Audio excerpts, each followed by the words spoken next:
want to talk to you about what the jury just asked the judge, saying, can we stay till 4:15?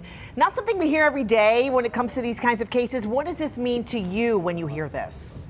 You know, I'm not sure what it means, because if they haven't reached a verdict or they haven't declared they're hopelessly deadlocked, I don't think another 15 minutes is going to make a big difference. So I don't know. I often can read these tea leaves, but not this one. It sounds like they'll be back Monday, frankly, because they have not been given that Tui Rodriguez charge. Those are the case names to say it's kind of the last chance to reach a verdict, but she hasn't gotten there yet. The judge has not given them that charge. And Martha, I just want to touch on that.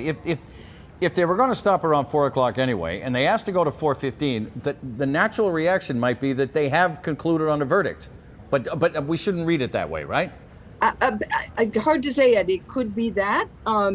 It's hard to believe, though, they didn't come back with other questions or asking for other instructions after that note around lunchtime today. Right. But who knows? This Right. is all in secret. So it could be a verdict at 4:15. Okay, so right now it's 4:03, and we're staying on top of that. Let's walk down this Tui Rodriguez path. Judge Cannone oversaw the double murder trial and the mistrial of Emmanuel Lopez. Now, that jury deliberated for 6 days for a total of 24 hours. So this jury is roughly getting in the neighborhood of 24 hours right now.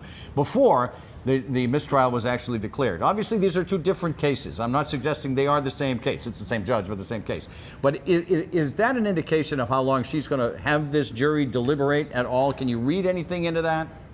I mean, potentially, yes, because the judge is required to take a look at the complexity of the case, the length of it, how long they've been deliberating.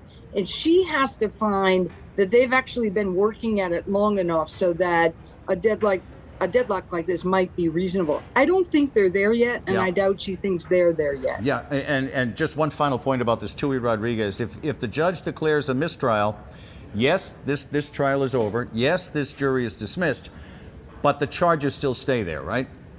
The charges are there until and unless the DA dismisses them or decides to try the case again.